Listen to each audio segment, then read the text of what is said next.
बहुत ज्ञानवर्धक ये डिस्कशन होने वाला है। बहुत शानदार पैनलिस्ट मंच पे आप देख पा रहे हैं जो इंडस्ट्री की कर्णधार कंपनियों के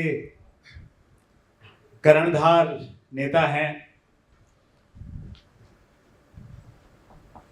सब टॉपिक का नाम है कि डायरेक्ट सेलिंग में एथिकल तरीके से काम करने वाला या अनलॉफुल गैर कानूनी तरीके से काम करने वाली जो कंपनियां हैं उनमें कैसे अंतर पैदा करें, किन किन चीजों को ध्यान में हमें रखना चाहिए। मैं थोड़ा सा एक ब्रीफ इंट्रोडक्शन आपको इंडियन डायरेक्ट सेलिंग हिस्ट्री का देना चाहता हूं। 1990s के बाद डायरेक्ट सेलिंग की शुरुआत हमारे देश में हुई। 2011-12 डायरेक्ट सेलिंग के लिए बहुत मुश्किल का दौर था, जब बहुत सारी स्थापित डायरेक्ट सेलिंग कंपनियों को बहुत बुरे दिनों से गुजरना पड़ा। कई सारी कंपनियां बंद हो गई, कई सारे डायरेक्टर्स को जेल में रहना पड़ा। उसके बाद में एक यात्रा शुरू हुई कि डायरेक्ट सेलिंग इंडस्ट्री को एक पहचान मिले। 9 सितंबर 2016 को डायरेक्ट सेलिंग के रूल्स आए, गाइडलाइंस आई, और उसके बाद में 28 दिसंबर 2021 को डायरेक्ट सेलिंग के रूल्स आ गए हमारे बीच में। जब रूल्स आए उसके बाद भी बहुत सारी एक नेगेटिविटी क्रिएट हुई मीडिया के माध्यम से कि अब डायरेक्ट सेलिंग देश में नहीं चलेगी, क्योंकि रूल्स में नेटवर्क ऑफ सेलर्स की डेफिनेशन कहीं मिसिंग थी। और लगातार प्रयासों का परिणाम ये रहा कि रूल्स में अमेंडमेंट्स हुए और 21 जनवरी 2023 को अमेंडमेंट्स आ गए। और अभी हम लोग हमारे पास में डायरेक्ट सेलिंग के रूल्स हैं, जिसके तहत हम लोग कंज्यूमर प्रोटेक्शन एक्ट के तहत कानून के अंतर्गत हम लोग आते हैं। एक नई चीज में और आपको जानकारी देना चाहता हूं, बहुत कम लोगों को शायद उसके बारे में जानकारी होगी। हमारे देश में 3 महत्वपूर्ण कानून हैं, आईपीसी और सीआरपीसी और द इंडियन एविडेंस एक्ट।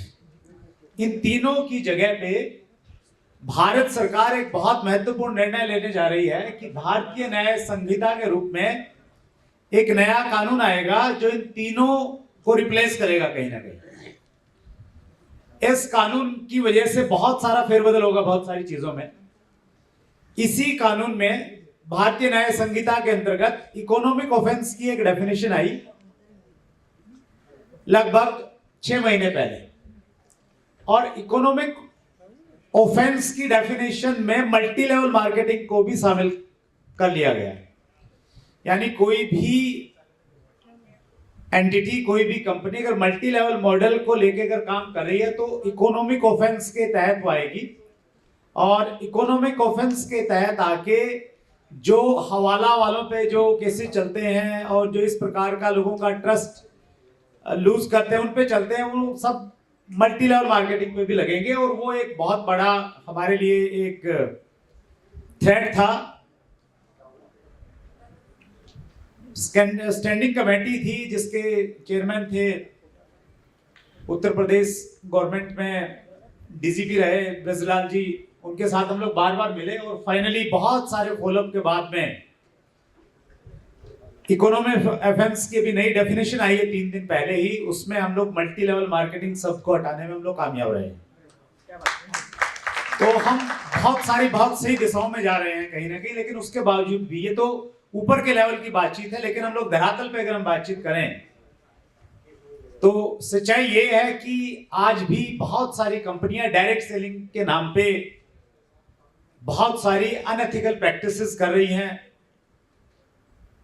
बहुत अलग तरीके से लोगों को भ्रमित कर रही हैं। तो आज का सब्जेक्ट उसी चीज को ध्यान में रख के चुना गया है ताकि हम थोड़ी सी अवेयरनेस उस दिशा में ला पाए। चैट विद सुरेंद्र वत्स में जब हम लोग इंटरव्यू लेते हैं, मैंने सबसे ज्यादा बार प्रश्न अगर कोई पूछा है तो ये पूछा है किसी बड़े अचीवर और अनुभवी लीडर से कि एक आम व्यक्ति को अगर डायरेक्ट सेलिंग में जुड़ना है तो कैसे तय करे कि ये सही कंपनी या गलत कंपनी है। तो उसी दिशा में हम लोग आगे बढ़ते हैं और हम लोग आगे बढ़े। पैनलिस्ट के पास में जाऊं उससे पहले मैं एक चीज कहना चाहता हूं। अभी डायरेक्ट सेलिंग को कौन सी कंपनी लीगल है, कौन सी इलीगल है, उसको चेक करने का हमारे पास में एक पैमाना है, और वो है हमारे डायरेक्ट सेलिंग रूल्स, जो 21 दिसंबर 2021 को हमारे बीच में आए थे। ये आपको पीडीएफ मिल जाएगा, बाहर जाके गूगल कीजिएगा, उसमें आपको मिल जाएगा direct selling rules 2021, Hindi English दोनों का पीडीएफ आपको वहां से मिल जाएगा। सिंपल सा पैमाना है कि जो कंपनी डायरेक्ट सेलिंग रूल्स को फॉलो करती है वो एथिकल है, जो नहीं करती वो फिर अनएथिकल है। रूल्स की कुछ खास चीजें मैं आपके सामने रखना चाहूंगा। रूल्स में पॉइंट नंबर 4 में मैंडेटरी मेंटेनेंस ऑफ रिकॉर्ड्स करके एक कॉलम है, जिसमें 12 डॉक्यूमेंट्स लिखे हुए हैं। इन 12 डॉक्यूमेंट्स में कुछ सिंपल से डॉक्यूमेंट्स है कि कंपनी कहाँ रजिस्टर्ड है, उसका जीएसटी से संबंधित डिटेल्स हैं, और इसमें एक लिखा हुआ है कि कंपनी का बैलेंस शीट, कंपनी की आईटीआर। ये 12 डॉक्यूमेंट्स हर डायरेक्ट सेलिंग कंपनी को अपनी खुद की वेबसाइट पे अपलोड करना मैंडेटरी है। अगर कोई कंपनी उसको अपलोड नहीं कर रही है तो इसका साफ मतलब है कि वो डायरेक्ट सेलिंग रूल्स का पालन नहीं कर रही है, और वो पालन नहीं कर रही है तो उसको हम लोग अनएथिकल नहीं कहेंगे बल्कि अनलॉफुल कंपनी हम लोग कह सकते हैं। और इसी डायरेक्ट सेलिंग रूल्स में पॉइंट नंबर 5 में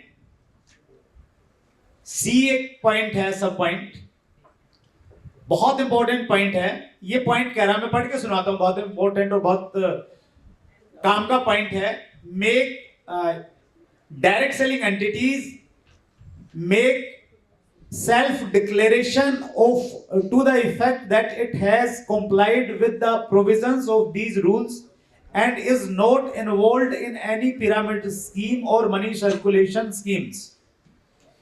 यानी हर कंपनी को एक एफिडेविट देना होगा और उस एफिडेविट को वेबसाइट पे अपलोड करना पड़ेगा कि हमारी कंपनी किसी भी पिरामिड स्कीम या मनी सर्कुलेशन स्कीम का हिस्सा नहीं है, और डायरेक्ट सेलिंग के सारे रूल्स को हम लोग अप्लाई कर रहे हैं। तो आप अगर किसी भी कंपनी से जुड़े हुए हैं या जुड़ना चाहते हैं तो सबसे पहले आप अपनी खुद की कंपनी की वेबसाइट पे जाइए और वहां पे देखिए कि आपकी कंपनी ये कॉम्प्लायंस पूरे कर रही है या नहीं कर रही है। अगर वो नहीं कर रही है, अगर जानकारी नहीं है, तो ये बीइंग ए डायरेक्ट सेलर आपकी ड्यूटी है कि आप उनको कॉम्प्लायंस वो पूरे करें, ये एश्योर करवाएं उनसे। तो इन्हीं सब चीज़ों के साथ में हम लोग डिस्कशन स्टार्ट करते हैं, और हमारे बीच में डॉक्टर सुरेखा भार्गव हैं जो डायरेक्ट सेलिंग इंडस्ट्री का एक बहुत बड़ा चेहरा है और स्पेशली वुमेन्स के लिए एक बहुत बड़ा एग्जाम्पल है। और अच्छी खबर ये है कि डॉक्टर सुरेखा भार्गव अभी मुंबई वासी हो गई हैं, तो मुंबई शिफ्ट किया है उन्होंने रिसेंटली, और शायद एक बड़ा वजह है कि डॉक्टर सुरेखा भार्गव हमारे बीच में उपस्थित हैं। बहुत बड़ा तजर्बा है मैम का, और पूरे देश में एथिकल डायरेक्ट सेलिंग का एक बहुत बड़ा चेहरा है। तो मैम आपसे मेरा एक बड़ा सरल सा प्रश्न है, आप बिल्कुल फील्ड में रहते हैं। एक आम व्यक्ति जिसको डायरेक्ट सेलिंग रूल्स का मालूम नहीं है, किसी चीज की कोई जानकारी नहीं है, उसके सामने कोई व्यक्ति डायरेक्ट सेलिंग की अपॉर्चुनिटी लेके जाता है, तो उसने अगर चेक करना है कि ये अपॉर्चुनिटी, ये कंपनी सही है या गलत है, तो क्या साधारण पैरामीटर्स हों जिससे वो चेक कर सके कि हाँ यहाँ मेरा भविष्य सुरक्षित है, और अगर ये पैरामीटर्स दूसरे हैं तो फिर मुझे यहाँ से बचना चाहिए। नमस्कार, thank you so very much sir. देखिए, मैं वो बातें बताऊंगी जो मैंने सोची थी जब मैंने ज्वाइन किया था। जी प्लीज। ठीक है ना? जब मैंने ज्वाइन किया था तब कोई हिस्ट्री नहीं थी, तब इंडिया में कोई हमारे पास कोई सोशल मीडिया नहीं था। तो जो मुझे समझ में आया वो ये कि अगर पीछे सफेद हाथी खड़ा है, पीछे सॉलिड बैकिंग है, क्योंकि आज मैं और सुरेंद्र वत्स सर चाहें तो दोनों मिलकर के कल एक नेटवर्क मार्केटिंग कंपनी लॉन्च कर सकते हैं। खुल जाएगी, चल जाएगी। ये ऑफर है या कुछ? सर जी, सिरदर्दी में पड़ना क्यों? नेटवर्किंग से अच्छा कुछ नहीं है, नेटवर्किंग बनना है, क्वीन बनना है, वही काफी है। तो पीछे कोई खड़ा होना चाहिए। मतलब हम आज कोई कंपनी चलाएंगे ना, चल जाएगी, फैल भी जाएगी, पर इतनी फैल जाएगी कि हमसे नहीं संभलेगी। ज्यादातर किस्सा यही होता है कि जब ये हर दूसरे दिन जो एक कंपनी खुलती है और बंद होती है, फैल जाती है, संभाली नहीं जाती। तो मेरे को एक बात समझ में आई कि जब कोई भी कंपनी चलाओगे तो फैलेगी तो सही, वो तो आप डायरेक्ट सेलिंग को रोक नहीं सकते, आप पावर ऑफ मल्टीप्लिकेशन को रोक नहीं सकते। तो जो प्रमोटर हो उनमें बहुत पावर होनी चाहिए, उनकी स्टैंडिंग बहुत सॉलिड होनी चाहिए, वो अच्छे बुरे हर वक्त पर देखी जाने वाली चीजें, मतलब एक कहते हैं ना कि जितने ऊपर दिख रहे हो उतने ही नीचे गड़े हो तो ठीक है, पहली बात वो। यानी कंपनी को हम चेक करें कि कंपनी की बैकग्राउंड स्ट्रांग है, पहला पैरामीटर। प्रोफाइल चेक करना बहुत जरूरी है। राइट। दूसरा प्रोडक्ट बेस है या नहीं है। अगर प्रोडक्ट बेस है तो खाली आई वॉश प्रोडक्ट तो नहीं है कि मतलब दिख रहे हैं बहुत सारे प्रोडक्ट पर कोई भी रेलिवेंट प्रोडक्ट नहीं है। तो रेलिवेंट प्रोडक्ट है, रोजमर्रा में काम में लेने वाले प्रोडक्ट है या सोल्यूशन प्रोवाइडिंग प्रोडक्ट है, तो वो एक कंपनी जो है उसको सेफ, मतलब आगे बहुत सारी चीजें हैं इफ्स एंड बट्स, पर जो एक लेमैन को देख रहे हैं वो ये देख रहे हैं कि प्रोडक्ट अच्छे हैं। तीसरा ये कि प्लान ऐसा तो नहीं है कि बहुत ज्यादा ओवर प्रॉमिस किया जा रहा है, आप आज ज्वाइन करो, बस खाली ज्वाइन कर लो और खाली इतना सा कर दो और इतना सारा मिलेगा। अगर कोई भी कंपनी, खुद कंपनी, देखो हम लीडर्स, हम कंसल्टेंट, हम लोग जो फील्ड पे हैं, कभी कभी हम इमोशंस में आकर के ओवर प्रॉमिस करते हैं, वो तो गलत है ही, पर कभी कभी मैंने देखा है कंपनीज बहुत ओवर प्रॉमिस करती हैं कि आप बस इतना कर दो और आपको इतना मिलेगा।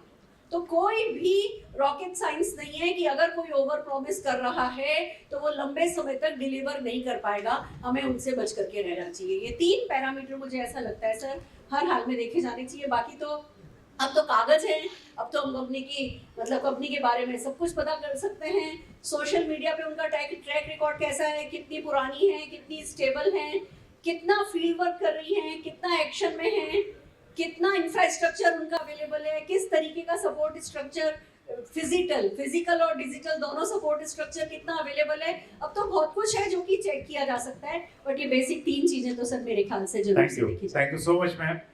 और ये तीनों चीजें ऐसी हैं जो आम आदमी आराम से देख सकता है और समझ सकता है। जब पैनल डिस्कशन की बात थी तो सुरेखा में मैंने यही सजेशन किया कि कोई टॉपिक हम लोग ऐसा चुने जिसको जो लोग सुने उसका रिकॉर्डिंग भी सोशल मीडिया पे कहीं जाए तो सबको उसका लाभ हो, और आपने बहुत अच्छे से उसमें प्रकाश डाला। Thank you so much ma'am. हमारे बीच में एक डायरेक्ट सेल इंडस्ट्री का एक बहुत बड़ा चेहरा है और जिनकी पर्सनैलिटी से मैं बहुत ज़्यादा प्रभावित हूँ।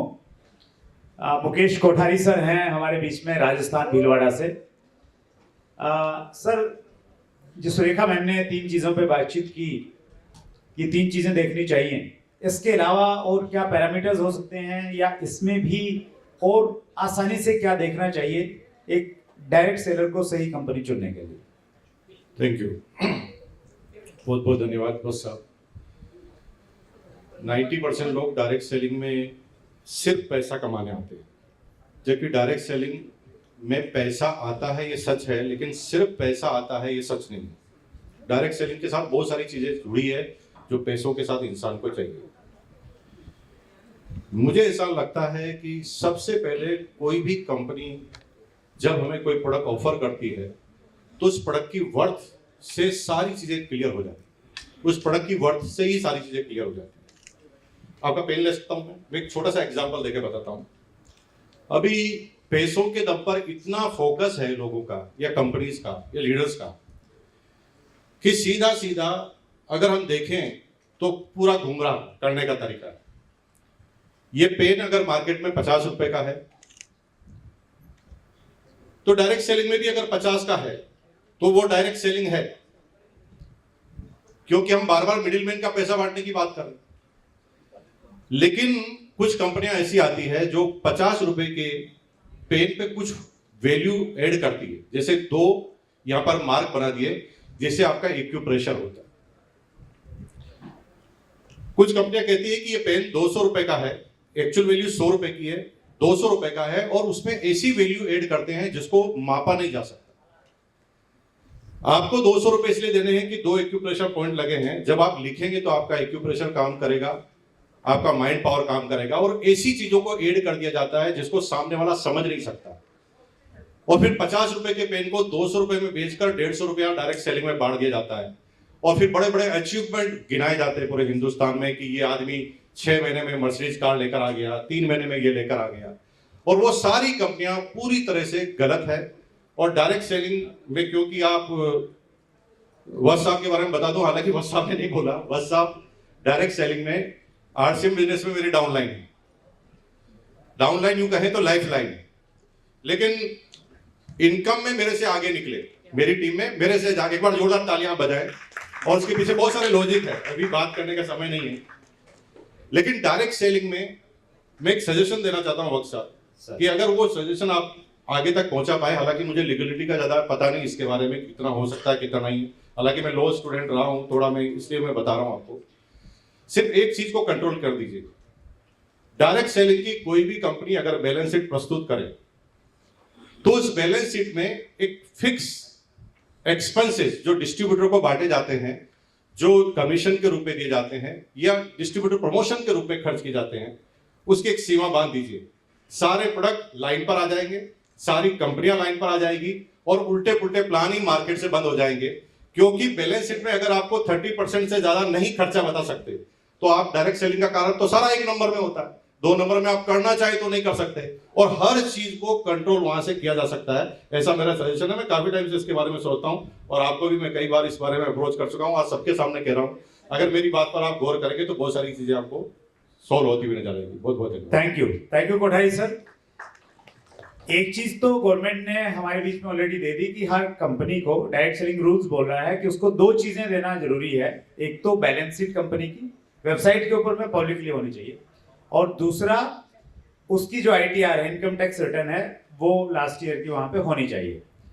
जहां तक आईटीआर में परसेंटेज की बात है और डिस्ट्रीब्यूशन की बात है, उसको लेके जब डायरेक्ट सेलिंग के रूल्स आ रहे थे तो उसको लेके जब हम लोगों से इनपुट मांगा गया तो हमने एक सजेशन गवर्नमेंट को दिया था, और शायद मलेशिया में एक ऐसा कानून है, डायरेक्ट सेलिंग का कानून है, वहां एक ऐसा प्रोविजन है कि डायरेक्ट सेलिंग में कोई भी कंपनी जब प्रोडक्ट सेल करती है तो सेलिंग प्राइस की वहां पे लिमिटेशन है कि आपको, फॉर एग्जांपल, अगर आपके प्रोडक्ट की मैन्युफैक्चरिंग कॉस्ट 100 रुपए है तो आप उसको 200 रुपए से 300 से या 400 से ज्यादा नहीं बेच सकते, उसकी एक लिमिट होनी चाहिए, उससे ज्यादा कंपनियां नहीं बेचें।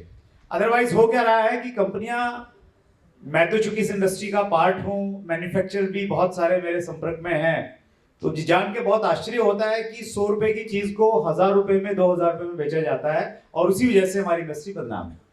तो वो चीज रुक जाएगी कि अगर उस प्रकार की, तो बहुत सारी चीजें उसमें चल रही हैं, लीगली क्या सही है नहीं है, लेकिन हाँ एक चीज मैं एश्योर कर सकता हूं, आने वाले समय में जो सही कंपनियां हैं, सही तरीके और सही मंशा से काम कर रही हैं, वही भारतीय डायरेक्ट सेलिंग उद्योग का हिस्सा रहेंगी, बाकी कंपनियों को बंद होना पड़ेगा, ये तय है। उस प्रकार के पैरामीटर्स पे काम चल रहा है। हमारे बीच में डॉक्टर पवन देशपांडे हैं। सर, आपका तजुर्बा क्या कहता है, किस तरीके से हम देश में एथिकल कंपनियों को प्रमोट करें, अनएथिकल चीजों को कैसे रोका जा सकता है? थोड़ा सा अपना इंट्रोडक्शन भी देंगे। जी जी डॉक्टर साहब। मैं डॉक्टर पवन देशपांडे, बेसिकली मैं पीएचडी हूँ, सिविल इंजीनियरिंग में एमबीए किया है, मार्केटिंग और एचआर में, और मैं स्पेशल प्लानर हूँ और सेफ्टी ऑडिटर करके हूँ गवर्नमेंट के इसमें। तो जिस तरीके से ये पैनल डिस्कशन में चल रहा है कि एथिकल और इलीगल, तो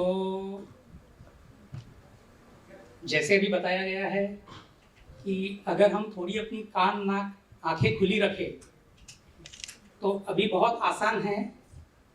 आरओसी की वेबसाइट है, अगर कोई भी कंपनी है तो ये कोई ज़रूरी नहीं है कि हम कोई सीए या सीएस के पास ही जाए और उनसे सलाह मशवरा करके फिर उनका अपॉइंटमेंट ले और फिर उनको पूछे, कोई ज़रूरी नहीं है। आप अगर गूगल भी करते हैं आरओसी, उसके बाद में पूरा पैनल आता है, आप इवन कंपनी का नाम भी डालते हैं, उसके पता से लेके पैन नंबर, जीएसटी नंबर कब तक है, और अभी जिस तरीके से कंपनियों को कंपलसरी कर दिया गया है, अगर वो पुरानी कंपनी है तो you can see the P&L account of that company as well, कि कितना इसका नेटवर्थ है, सही में नहीं है, या कितना प्रॉफिट हुआ है, क्या हुआ है। ये होगी लीगल तरीके से बातें। ठीक है, सर ने जैसा बताया था कि जो गैजेट आया है तो गैजेट में पैराग्राफ नंबर 4 में उन्होंने बताया कि 12 का रिक्वायरमेंट है, तो आपको लीगली इसमें आप देख सकते हैं। मैं थोड़ी सी बात करूंगा इससे आगे जाके, क्योंकि ये हमारी भी जिम्मेदारी है, हमारी एक नैतिक जिम्मेदारी है। ज़रूरी नहीं है कि अगर कोई चीज़ सिस्टम में लीगल है तो यह कोई ज़रूरी नहीं है कि वो एथिकल हो। मैं थोड़ा अलग उदाहरण दूंगा। बात हमारे यहाँ पे अभी यूएस की भी हुई थी। अगर कुछ थोड़ा पीछे चला जाए तो हम ये देखेंगे कि लीगल था लेकिन एथिकल नहीं था, क्योंकि जिस तरीके से स्लेव्स का वहाँ पे होता था पहले, तो जो स्लेवरी थी वो लीगल था, पर अगर हम थोड़ा अगर सोचे तो वो एथिकल नहीं है। तो उस बारे में हमें सोचना पड़ेगा। कुछ चीजें ऐसी हैं जो लीगल भी नहीं है, एथिकल भी नहीं है, पर वो मॉरली करेक्ट हो सकती है। थोड़ा सा हटके एग्जांपल दूंगा। जैसे अभी बात चल रही थी कि अनएम्प्लॉयमेंट है, ठीक है, हम यहाँ पैसा कमाने के लिए आए हैं, हम यहाँ पे बैठ के वो बात कर रहे हैं, लेकिन वास्तविकता अगर हम गांव में देखें तो कुछ और है। कई परिवार ऐसे हैं जो 2 वक्त का खाना नहीं खा सकते। अगर ऐसी कोई चीज है कि मेरा अगर परिवार भूखा मर रहा है, मैं कुछ नहीं कर पा रहा हूँ, और कुछ समय में अगर कोई खाना ले रहा हूँ या चुरा रहा हूँ मेरे परिवार के लिए, तो लीगली देखा जाए तो इलीगल भी है, अनएथिकल भी है, पर मॉरली अगर मुझे जिंदा रहना है, मेरे परिवार को पालना है, तो वो मॉरली ठीक है। तो जो थोड़ी सी लाइन है, हेयर लाइन डिफरेंस है, लेकिन वो हमें समझना पड़ेगा। इस बारे में दातु डॉक्टर लिन सियाओजिन जो है, who is the founder and the chairman of DXN Group,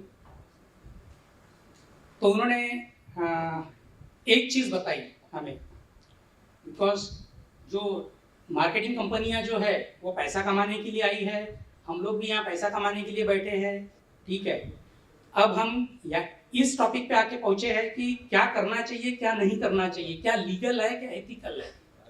तो उस बारे में उन्होंने जो है वो हमारे नेटवर्कर्स जो है उनको भी बताया है, और उनका एकमात्र मोटिव ये नहीं है। मुझे एक चीज बहुत अच्छी लगी उनकी, कि उन्होंने कहा कि ये जो है मैं सबको जो दे रहा हूँ ये मैं इंडिया से सीखा हुआ हूँ, एंड आई वांटेड टू पे बैक टू इंडिया। तो जब उन्होंने मलेशिया में कंपनी फॉर्म की DXN, तो ही वांटेड टू पे बैक टू इंडिया, तो अपनी जो एंटरप्रेन्योरियल स्किल्स है उसके थ्रू, तो उन्होंने एक सिखाया कि हमें सिर्फ यहाँ पे पैसा नहीं कमाना है, we have to move towards the betterment of society. तो उनके 2 वर्ड्स है बहुत फेवरेट, पीस एंड प्रॉस्पेरिटी। तो उसके लिए फिर ये सब चीजें आती, लीगल, इलीगल, एथिकल, अनएथिकल। तो उन्होंने कहा कि ये मैं इंडिया से सीखा हुआ हूँ। उन्होंने प्रेस्टिजियस इंस्टीट्यूट IIT खड़गपुर से सीखा हुआ है। तो वो कहते हैं मेरे पास में मेरे जो गुरु है वो भी इंडिया के हैं, तो मैंने उनसे सीखा है। तो कहते हैं कि सबने वो अप्लाई करना चाहिए। तो वो हमको हर बार ये बताते हैं, हमारे नेटवर्कर्स जो है उनको भी बताते हैं कि आप अगर जिंदगी में 5 चीजें अगर ध्यान में लाओ जो मैं इंडिया से सीखा हूँ, और इसलिए मैं इंडिया को पे बैक कर रहा हूँ। तो 5 चीजें जो थी वो उन्होंने इंडिया से सीखी थी। One is that is called as Panchsheela. So the very first is पानाति पाता वेरमनी, which is I will not harm anyone, किसी को भी नहीं। So I will not harm anyone. Number 2 is adinna dana vermani. Adinna dana means I will not take anything which is not belong to me. तो आप ये जो चीजें जो 5 है बताई हुई, जो इंडिया की है, जो हम भूल रहे हैं, वो अगर हम अपने अपने फील्ड में अप्लाई करें तभी भी हमें कुछ ज्यादा सोचने की जरूरत नहीं। Which is not belong to me means आप अगर आपके नेटवर्किंग में डाल रहे हो तो फिर आपको अलग अलग चीजें आएगी कि उसका जो नेटवर्किंग वाला यूनिट है, जो लोग है, मैं उसको नहीं ले सकता because that is not belong to me. Third one is कामे सुमिच्छाचारा वेरमनी, ठीक है, I will not disturb the harmony of the society. Society means not only society, we are the part of society. I will not disrupt the harmony of my family, myself, society. तो हर चीज एक दूसरे को dependent है. Fourth one is कामे सुमिच्छाचारा वेरमणि. That is I will not intoxicate myself. Intoxicate का मतलब ये नहीं होता किसी शराब और दारू वगैरह जो है वो नशा जो है वो पावर का भी होता है, पैसे का भी होता है, रुतबे का भी होता है, अपने पोजीशन का भी होता है. So I will not intoxicate means मैं इन सब चीजों को कंट्रोल करूंगा. And the fifth and the last is मूसावादा वेरमणि. मूसा मीन्स मूढ़वाद. दैट इज मैं मूर्खों जैसी बातें नहीं करूंगा. सीधी सीधी बात कि इससे ये होगा, उससे वो होगा, आप ये लोगे तो ऐसा होगा. जो अभी बातें आ रही थी हमारे बीच में कि इतना लगाओगे तो इतना मिलेगा, इतने जल्दी होगा, आप इतने जल्दी गाड़ी लोगे, ये करोगे. तो ये जो मूढ़वाद है जो, ठीक है, तो मैं मिथ्या बात नहीं करूंगा, जो सच है वो करूंगा. अगर हमने इतना भी ध्यान में रखा तो मेरे ख्याल से बहुत सारी चीजें जो है लीगलिटीज, ये एथिकल, अनएथिकल, लीगल, इलीगल, ये सारे इश्यूज दूर हो जाएंगे. Thank you sir, thank you. बहुत डिटेल में डॉक्टर देश पांडे ने हमें बताया. हमारे पास समय की लिमिटेशन है सर, आप प्रयास कीजिएगा 2.5 से 3 मिनट में अपनी बातचीत पूरी करने का. पहले मैं संदीप केरकर जी के पास ही आ रहा हूँ ट्रम्प के अनुसार. संदीप सर, आपकी कंपनी बहुत बड़ा काम कर रही है. देखिए, वैसे हम डायरेक्ट सेलिंग का ऐसे मंचों पे मैं कोशिश करता हूँ कि नाम नहीं लिया जाए, लेकिन एक कंपनी ऐसी है जिसने बहुत बड़ा काम किया है, और वो कंपनी है हर्बल लाइफ, जिसका पिछले फाइनेंशियल ईयर में टर्नओवर था 2021-22 में 4,800 करोड़ एनुअल टर्नओवर था. और मुझे बड़ा आश्चर्य हुआ ये जान के कि इस बार ये कंपनी 8,000 करोड़ से ज्यादा का टर्नओवर पिछले फाइनेंशियल ईयर में क्लोज किया है. और जबकि इंडिया में हम दूसरे, तीसरे, चौथे नंबर की कंपनियों की बातचीत करें तो उसमें कई सारी कंपनियां हैं. तो वो मतलब इतना बड़ा गैप कैसे आपकी कंपनी ने खड़ा कर दिया कि दूसरे नंबर वाले बहुत ही पीछे हैं. और ऐसी क्या एथिकल, देखिए बगैर एथिकल प्रैक्टिस के आप बहुत लंबा नहीं जा सकते, बहुत बड़ा काम नहीं कर सकते. कुछ टाइम के लिए थोड़ी अचीवमेंट आपको मिल सकती हैं. तो क्या ऐसा आप करते हैं सर? वही अगर इंडस्ट्री फॉलो करेगी तो मुझे लग रहा है कि इंडस्ट्री का रुतबा भी बढ़ेगा और कंपनियों का टर्नओवर भी बढ़ जाएगा. जी संदीप सर. Thank you.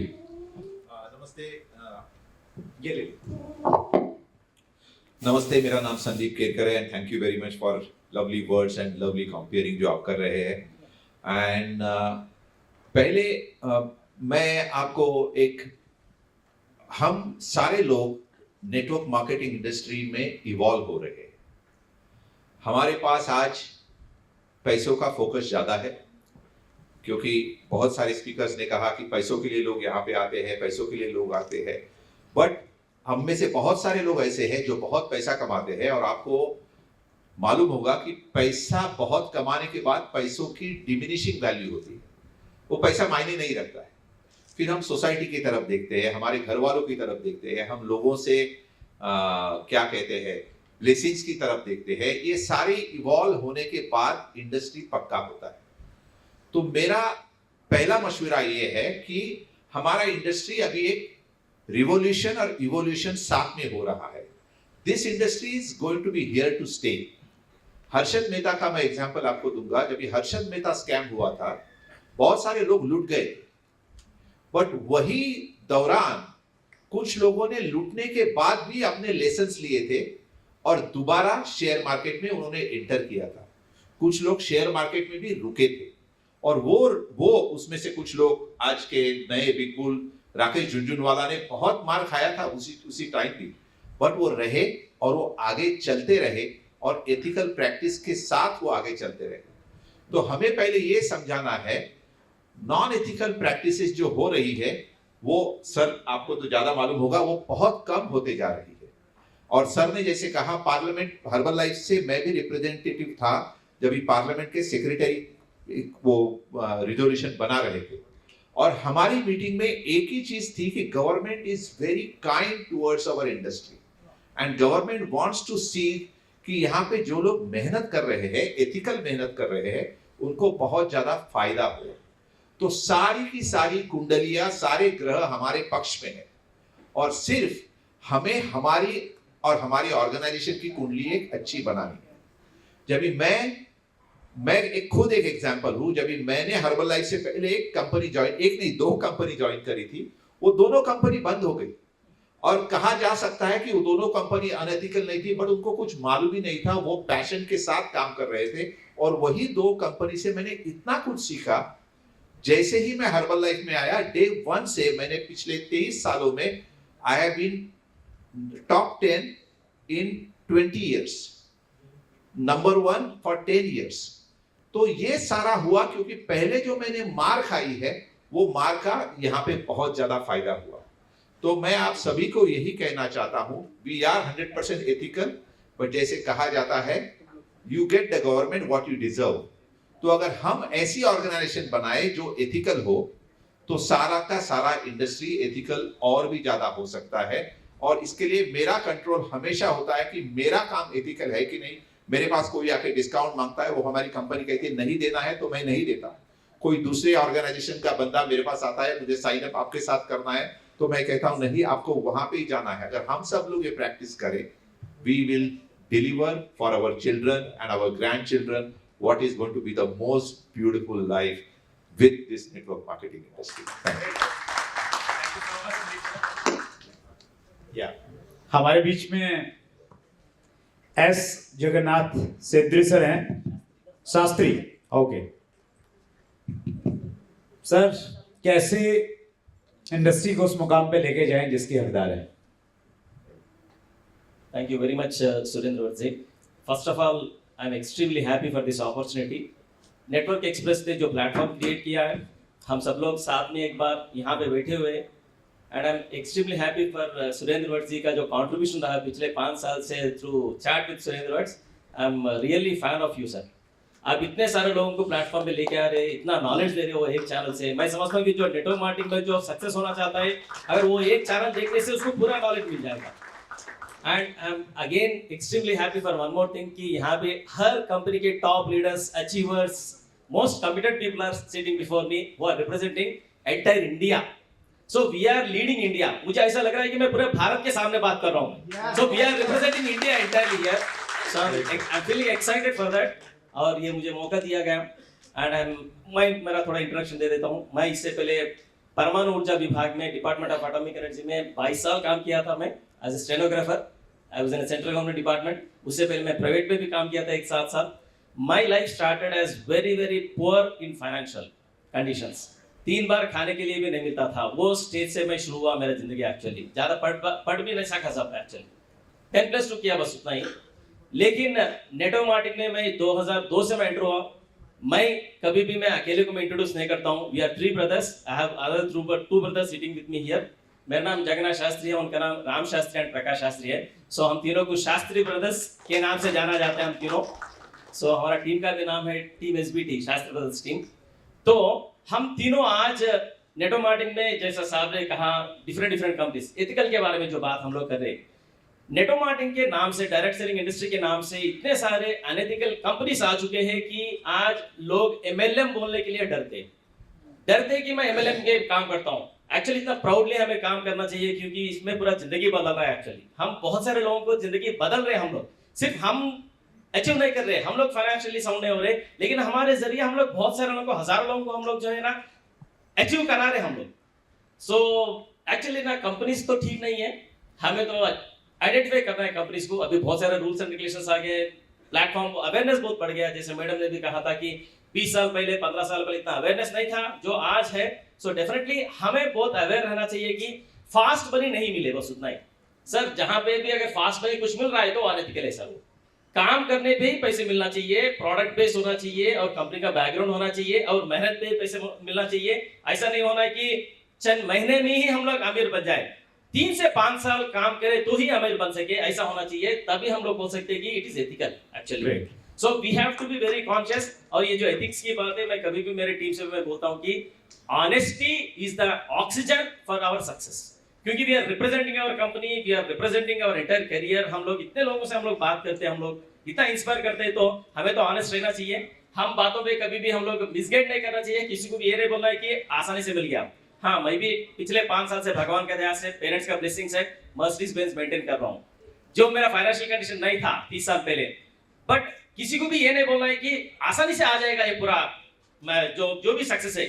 मेहनत करना पड़ेगा, मिनिमम 5 साल मेहनत करना पड़ेगा हमें। फर्स्ट अगर हम लोग एथिकल है तो हम जिस कंपनी से भी हम लोग रिप्रेजेंट कर रहे हैं वो कंपनी का भी नाम आगे बढ़ाएंगे और डायरेक्ट सेलिंग इंडस्ट्री को हम लोग बहुत आगे बढ़ाएंगे। ये पूरा मैं समझता हूँ कि यहाँ पे जो कोई भी यहाँ पे बैठा है, ये हर किसी का जिम्मेदारी है, हम सबका जिम्मेदारी है कि इसको हम लोग आगे बढ़ाए नेक्स्ट जनरेशन के लिए sir. And thank you very much for this opportunity. Thank you so much, thank you sir Shastri sir. Surekha ma'am के फाइनल कमेंट्स लेंगे हम, वहां से शुरुआत करेंगे, सभी के लेंगे, लेकिन उससे पहले एक सब्जेक्ट पे आप फाइनल कमेंट्स दीजिएगा प्लीज, कि एज ए लीडर हमारी क्या ड्यूटी है इंडस्ट्री को बेहतर बनाने के लिए, माहौल अच्छा बनाने के लिए। मेरा ऐसा मानना है कि जब हम अपनी कंपनी में एक सीनियर लेवल पे आ जाते हैं तो फिर हम कंपनी के लेवल पे कॉमन अप्लाइन के रूप में हमारा बिहेवियर होना चाहिए। अब हम किसी एक ग्रुप के अप्लाइन नहीं है, जितने भी लोग हैं उनको हम सबको ऐसे ही देखें मेरी डाउनलाइन के लोग हैं, वैसे ही हमें उनको गाइड करना चाहिए।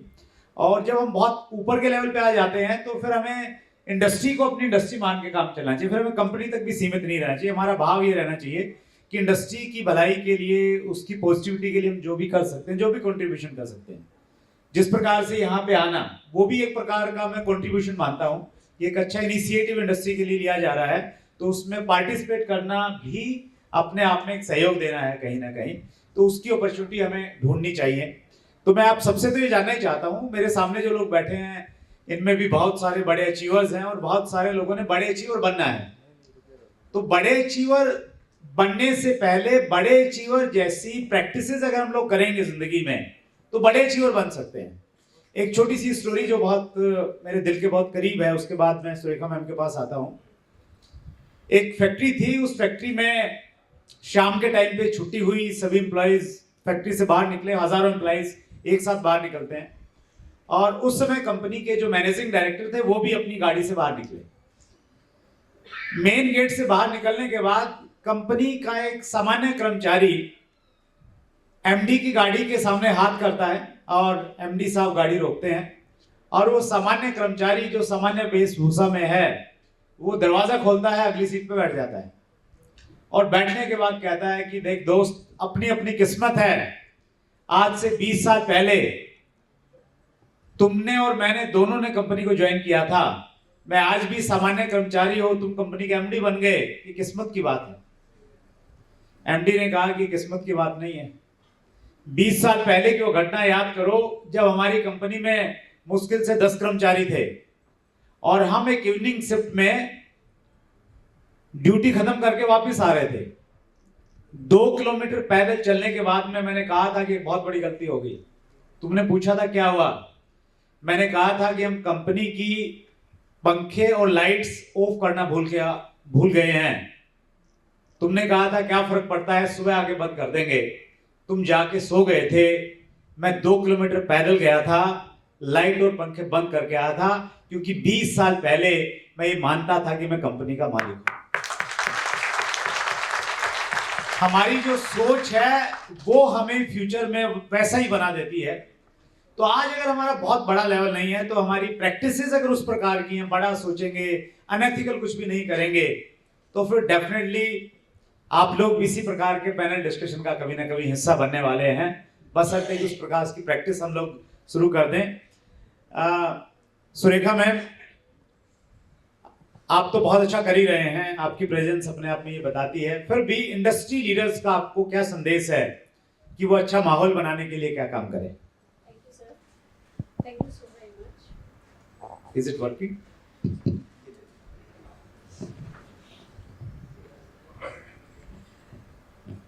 Charity begins at home.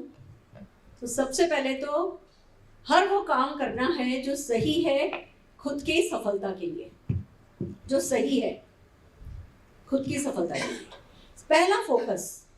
क्योंकि अगर हम खुद सक्सेसफुल नहीं हो पाए, हम लीड बाय एग्जांपल नहीं कर पाए, अगर हम सफल नहीं हो पाए, तो लंबे समय तक इस इंडस्ट्री के लिए हम कुछ नहीं कर पाएंगे। तो राइट माइंडसेट रखना है, बड़ा सोचना है, बड़ा बोलना है, छोटे छोटे एक्शन लगातार करने हैं, बहुत मेहनत करनी है। और हम सबको सिखाते हैं मूड गया तेल लेने। थोड़े समय हम सबको जो है ना अपना मूड साइड पे रख देना है, क्योंकि अगर हम इन इमोशनल ऑब्स्टिकल्स में फंसते हैं तब ही हम रुकते हैं। नहीं तो इस इंडस्ट्री में बहुत ताकत है, हम सबके लिए इसके पास सब कुछ है। तो पहला फोकस हमें हमारी खुद की सफलता पे लगाना है। दूसरी चीज, खाली पैसे से अमीर बन रहे हो वो ही काफी नहीं है। सोसाइटी को तब दिखेगा जब आप अपने परिवार में बदलोगे, आपके रिश्ते बदलेंगे, आपका अपने आप से रिश्ता बदलेगा, आपको वो मुस्कुराना आएगा। आप अपने घर वालों को, अपनी मदर इन लॉ को, फादर इन लॉ को, अपने बच्चों को, अपने हस्बैंड को, अगर आप पैसा कमा रहे हो डायरेक्ट सेलिंग में और हस्बैंड वाइफ बहुत लड़ते हो ना, तो इंडस्ट्री किसी को पसंद नहीं आएगी। तो हमें पैसा कमाने के साथ साथ वो बैलेंस क्रिएट करना है कि चेंज हमारे घर से दिखे, हमारे रिश्तेदारों को दिखे कि हाँ भैया ये बदल रहे हैं, इनकी जीवन में कुछ खास हो रहा है। तो पहला चेंज खुद को लाना है हर चीज में। आप भले आपके पास 4 जोड़ी कपड़े हो, पर मैं आपको बता दूं आज भी ये साड़ी मैं अपने हाथ से प्रेस करके आई हूँ। मेरा प्रेस वाला हैंगर पे कपड़े लेकर के आता है, हमारा हर कपड़ा हैंगर पे टका होता है। पर मैं किसी और से, घर में 4 नौकर है पर कोई नौकर मेरा कपड़ा प्रेस नहीं करता है। मैं घर से निकलती नहीं जब तक मैं कपड़े को अपने हाथ से वो आखिरी लाइन में हटाऊं नहीं। 4 ही जोड़ी कपड़े से शुरू हुई थी और आज ना करते 300 स्क्वायर फीट में मेरी वॉक इन वार्डरोब है। So that's the success we can achieve. But शुरुआत वही होगी, अपने आप को प्रेजेंट करना है। जो आपका फुट फॉरवर्ड हो वो आपका बेस्ट फुट फॉरवर्ड होना है। पेशेंस रखनी होगी, अच्छा इंसान बनना होगा, कुछ चीजों को इग्नोर करना होगा, दूसरों को भी माफ करो, खुद को भी माफ करो।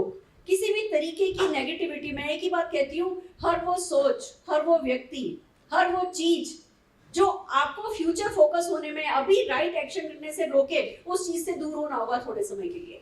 तो पहला फोकस, अगर आप इस इंडस्ट्री के लिए कुछ कंट्रीब्यूट करना चाहते हो या आना चाहते हो, तो पहला फोकस यही है कि खुद की सफलता के लिए बिल्कुल राइट फोकस के साथ राइट एक्शन करो। फिर बात आती है कि भैया जो कर रहे हो वो ज्यादा से ज्यादा लोगों को सिखाओ, एक अच्छे टीचर बनो। आजकल बहुत सारे तरीके हैं, आप सुरेंद्र वत्स जी को डुप्लीकेट कर सकते हो। आप आपकी कंपनी में कोई ना कोई लीडर होगा जो बहुत अच्छे से जो है एक अच्छे टीचर होने का काम कर रहा है। हम सबकी जिम्मेवारी है कि राइट और रॉन्ग कोई और नहीं बदलेगा। राइट और रॉन्ग की डेफिनेशन हमारे से ट्रांसमिट होगी, खाली हमारा सही सोचना काफी नहीं है, उसको लोगों तक ट्रांसमिट करना। उसको आप अपने YouTube सेशन कीजिए, Facebook सेशन कीजिए, ऑनलाइन सेशन कीजिए, ऑफलाइन सेशन कीजिए, बहुत अच्छे से राइट और रॉन्ग की डेफिनेशन माइंड में क्लियर होने दीजिए। अभी हम सब बच्चे, ये इंडस्ट्री अभी देखा जाए तो बाल अवस्था में ही है। और बाल अवस्था में जब हमारे बच्चे होते हैं, खास करके जब टीनेज में होते हैं, हम उन्हें राइट रॉन्ग बताते हैं तो वो विद्रोह करते हैं। उनको नहीं करना, उनको वो डिसिप्लिन नहीं पसंद। हमें वो पर्सनली नहीं लेना है, अरे मेरी कोई मान तो नहीं रहा। जैसे बच्चों को नहीं मना करते कि कोई बात नहीं, नहीं मान रहे, उनको अपने मन की करने दो, पर्सनली नहीं लो। पर right wrong, right wrong, right wrong, right wrong, right wrong, right wrong, right wrong बताते जाओ। जब राइट टाइम आएगा उनकी डेफिनेशन उनको याद आ जाएगी। तो ये वो बाल अवस्था है जिसमें हमें देश की डायरेक्ट सेलिंग की राइट और रॉन्ग डेफिनेशन बनानी है। तो यहाँ से खाली सीखना नहीं है, सीख करके एज ए रिस्पॉन्सिबिलिटी हमें राइट रॉन्ग लोगों को बताना है। तीसरी बात, हर हाल में कार्डिनल रूल फॉलो करने हैं। कभी किसी के साथ भी नेगेटिव नहीं। खाली ये नहीं कि जी मैं डाउनलाइन मेरा है तो मैं नेगेटिव नहीं हो रहा हूँ, अपलाइन के साथ हो सकता हूँ, क्रॉस लाइन के साथ हो सकता हूँ, किसी और कंपनी का व्यक्ति मिल जाए तो मैं बिल्कुल ही नेगेटिविटी की गंगा जमुना सरस्वती बहा सकता हूँ, नहीं। हमें किसी भी हाल में नेगेटिव बात नहीं करनी है, हमें पॉजिटिव एटमॉस्फेयर क्रिएट करना है। हमें पैसे के लेन देन में बहुत सावधान होना है। हमारी इंडस्ट्री खराब हो रही है अगर हम उधारी करते हैं, हमारी इंडस्ट्री खराब हो रही है अगर हम पैसे को राइटली हैंडल नहीं कर रहे हैं। तो हमें पैसे के लेन देन से बचना है और जितने भी जो वर्क एथिक्स होते हैं, जो राइट एनवायरनमेंट क्रिएट करें, उन्हें बनाना है। एक और बहुत इंपॉर्टेंट बात मैं इस मंच से कहना चाहूंगी, हमें खाली डायरेक्ट सेलर्स को प्रमोट नहीं करना है। अगर आपके पास कोई भी व्यक्ति आता है ना जो कहता है कि भैया मैं अगरबत्ती बना रही हूँ, आप उसे एंटरटेन कीजिए। अगर हम एंटरप्रेन्योरशिप को एंटरटेन करने लगेंगे, अगर समाज में एंटरप्रेन्योरशिप के लिए रिस्पेक्ट आने लगेगी, तो डायरेक्ट सेलिंग के लिए रिस्पेक्ट ऑटोमेटिकली आने लगेगी। तो खाली हम डायरेक्ट सेलिंग में हैं, इसलिए हम डायरेक्ट सेलिंग को प्रमोट करने की बजाय एंटरप्रेन्योरशिप को प्रमोट कीजिए। आपके घर में, परिवार में, दूर के रिश्तेदारों में कोई भी व्यक्ति कोई भी स्टार्टअप कर रहा है, कुछ भी नया कर रहा है, आप उसके साथ खड़े होइए, आप उसकी ताकत बनिए। देखिए, हम सब जने मिलकर के अगर जड़ों को स्ट्रॉन्ग करेंगे ना, तो जो पेड़ बनेगा वो खूबसूरत बनेगा ही बनेगा। तो डायरेक्टली और इनडायरेक्टली दोनों रूप में हमें आगे बढ़ना है, और हर हाल में वर्क एथिक्स हमारे राइट होने चाहिए, एथिक्स हमारे राइट होने चाहिए, शब्द हमारे सही होने चाहिए। छोटा सोचना पाप है। अगर आप डायरेक्ट सेलिंग के लिए कुछ अच्छा कर सकते हो, तो सबसे पहले अच्छा ये कर सकते हो कि छोटा सोचना ही नहीं है, बोलना ही नहीं है। इस हॉल से बाहर निकलो तो आप में से किसी के दिमाग पे ये 10,000, 20,000, 1 लाख, 2 लाख क्या होता है ये आपको नहीं पता होना चाहिए। 10 लाख रुपए महीने से छोटा तो सोचना ही नहीं है। मैं जिस दिन ज्वाइन करी थी उस दिन मैंने इस इनकम के बारे में सोचा था, और आज भी मैं 5,000 लोगों को 10 लाख रुपया महीना कमाने के मिशन के साथ ही, आप देखो मैं इस समय 56 ईयर्स एज है, मैं इतना कमाती हूँ कि आराम से अपने कंफर्ट जोन में, दिल्ली में हमने 2 घर बनाए थे, मैं कंफर्ट जोन से वहां रह सकती थी, पर क्योंकि छोटा सोचना नहीं है। मेरे बच्चे के सारे फ्रेंड्स दिल्ली में, मेरे सारे फ्रेंड्स दिल्ली में, मेरी सासू माँ का 55 साल दिल्ली में, और मैं सब कुछ छोड़ करके मुंबई आई हूँ क्योंकि सोच थोड़ी बड़ी है, और मैं वही करती हूँ और वही आप लोगों से करने को कहूंगी। तो let's do it together as a team. All the very best. Thank you Surekha ma'am. WFDS से world federation direct selling association के 2022 के आंकड़े ये बताते हैं कि हमारा स्थान दुनिया की डायरेक्ट सेलिंग देशों में हम 11वें स्थान पे हैं। हमारा टर्नओवर मात्र $3,259 मिलियन रहा, जबकि अमेरिका का टर्नओवर $42,000 मिलियन से ज़्यादा रहा 2022 में। तो सुरेखा मैम जैसे बोल रही हैं कि बड़ा सोचिए, बहुत बड़ा हम लोग करने वाले हैं। हमारा जो 3 ईयर CAGR है वो 13% से ज़्यादा है, जो दुनिया में पहले 11 देशों में सबसे ज़्यादा है। तो बहुत बड़ा होने वाला है, बस होगा उन्हीं का जो एथिकल तरीके से और बड़े विजन के साथ में काम करेंगे। कोठारी सर, बहुत संक्षेप में 1-1 मिनट में हम लोग समअप करेंगे सर, टाइम का थोड़ा सा ध्यान रखेंगे प्लीज। एथिकल लीडर बनने के लिए कोई एक चीज जो सबको फॉलो करनी चाहिए। Thank you. हम सब लोग डायरेक्ट सेलिंग करते हैं, और डायरेक्ट सेलिंग में कंपनी केवल एक माध्यम है। डायरेक्ट सेलिंग में हम अचीव करना चाहते हैं वो सब चीज कॉमन है। आप हेल्थ, वेल्थ, जो भी आप अचीव करना चाहते हैं किसी भी डायरेक्ट सेलिंग कंपनी से, वो तो सब कॉमन होती है, और डायरेक्ट सेलिंग कंपनी हमारे लिए एक माध्यम होती है। किसी की डायरेक्ट सेलिंग कंपनी खराब नहीं है और किसी की बहुत ज्यादा खराब नहीं है। जिस दिन हम सब लोग मिलकर किसी भी डायरेक्ट सेलिंग कंपनी की बुराई करना बंद कर दें और सब लोग अपनी अपनी कंपनी का राग गाएं, दूसरे की कंपनी की बात आप कम से कम करें, तो निश्चित रूप से हम सब लोग आगे की तरफ बढ़ेंगे। बहुत बहुत दैट्स ग्रेट सर, माहौल अच्छा होगा। डॉक्टर साहब, क्या एक ऐसी चीज संक्षेप में बताइए एक डायरेक्ट सेलर को एथिकल डायरेक्ट सेलर बनने के लिए करनी चाहिए? मेरे ख्याल से इस चीज़ का जवाब मैं पहले ही दे चुका हूँ, और लेकिन दोबारा मैं सिर्फ 1 मिनट में इतना बोलूँगा कि जो मैंने पंचशील का आपको बताया था कि 5 चीज़ें, तो मेरे ख्याल से सारी मुश्किलें जो भी आएगी और जो भी हमने अभी तक के बात की है उसके सॉल्यूशंस देखे हैं, उसका एक ही निचोड़ है, उसका एक ही जवाब है। अगर हम वो 5 चीज़ें, अगर हम कोई भी क्वेश्चन आता है, अगर हम उसको उसके लेवल पे जांचते हैं कि पंचशील में बैठ रहा है नहीं बैठ रहा है, अगर बैठ रहा है तो yes I will do it, तो मेरे ख्याल से कोई प्रॉब्लम नहीं। That's great. एक चेकलिस्ट बना लें, 5 अगर सही हैं तो फिर हम लोग आगे बढ़ सकते हैं। केतकर सर, या प्लीज। हम खुद अगर एथिकल बनेंगे तो पूरा का पूरा इंडस्ट्री एथिकल बनेगा। हर एक की रिस्पॉन्सिबिलिटी है, it's a common collective responsibility. और जैसे हॉर्स के ब्लाइंडर्स रहते हैं, अपने बारे में जो जो काम आप कर रहे हैं वो एथिकल करिए, rest everything will happen automatically. Sir, मुझे तो ऐसा लगता है कि हम किसी को इम्प्रेस करने की कोशिश नहीं करना चाहिए, rather we should inspire people. हम जब एथिकल बनेंगे तो ऐसा रहेगा कि लोग जब कभी हमें याद करते हैं, उनको ऐसा इंस्पिरेशन मिलना चाहिए कि एक एग्जाम्पल जैसा एग्जाम्पलरी कैरेक्टर हम अपने आप का अगर बनाएंगे तो हम हजारों और लाखों लोगों को हम लोग लीड कर सकते हैं, इंस्पायर कर सकते हैं। ये मौका मैं समझता हूँ सिर्फ डायरेक्ट सेलिंग इंडस्ट्री में ही है, जिसके जरिए हम लाखों लोगों को इंस्पायर कर सकते हैं। जब मैं लॉन्ग जर्नी में प्लान करता हूँ मैं, तो ऑब्वियसली एथिकल और ऑनेस्ट रहना वो एसेंशियल है, तभी हम लोग उतना अचीव कर सकते हैं। Thank you sir. Thank you so much Shastri sir. सभी पैनलिस्ट का बहुत बहुत धन्यवाद। एक पॉजिटिव नोट के साथ हम लोग आज के सेशन को सम अप करते हैं। डायरेक्ट सेलिंग इंडस्ट्री में स्कोप बहुत बड़ा है। डायरेक्ट सेलिंग पैसिव इनकम के लिए जानी जाती है, इसको हम नेक्स्ट जनरेशन का बिजनेस कहते हैं। इस प्रकार का मॉडल है कि हमारे बाद में हमारी अगली पीढ़ी को ये बिजनेस ट्रांसफर होता है और वो वहां से शुरू करते हैं जहां हम लोग खत्म करके उनको देते हैं।